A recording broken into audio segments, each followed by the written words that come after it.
Alors il y a plusieurs choses. Quand on peut occasionner jusqu'à 10 à 11% de pertes quand on a une faucheuse conditionneuse à fléau dans des réglages très agressifs. Mais lorsqu'on a ce type de matériel et pas le choix, on peut toujours réduire l'agressivité en réduisant le régime de rotation des conditionneurs et en écartant la tôle de conditionnement. Et puis, si possible, de choisir pour des matériels qui sont plus adaptés, type une faucheuse classique ou une conditionneuse à rouleau.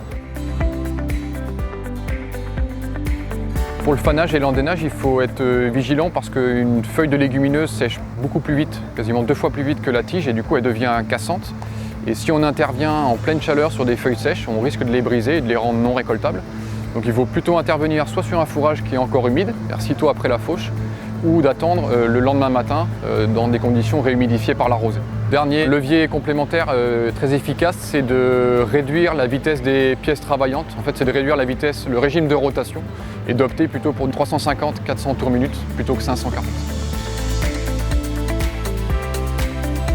Le préfanage, c'est-à-dire l'augmentation de la teneur en matière sèche au champ sous l'effet du séchage naturel, est hyper importante parce que d'une part, ça permet de réduire la masse d'eau, donc d'avoir à acidifier une moindre masse d'eau.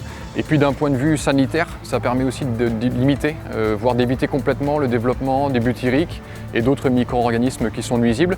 Et puis dernier point non négligeable, c'est que ça permet aussi d'augmenter l'ingestibilité du fourrage, donc l'injection du fourrage par les animaux ensuite.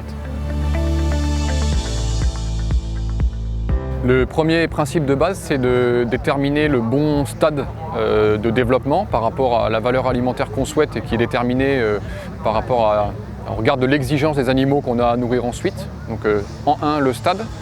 En 2, c'est de choisir des matériels et des conditions d'intervention qui sont plutôt délicates pour faire en sorte de ne pas briser les feuilles et de garder un maximum de protéines, mais aussi d'énergie jusqu'à la gueule de l'animal.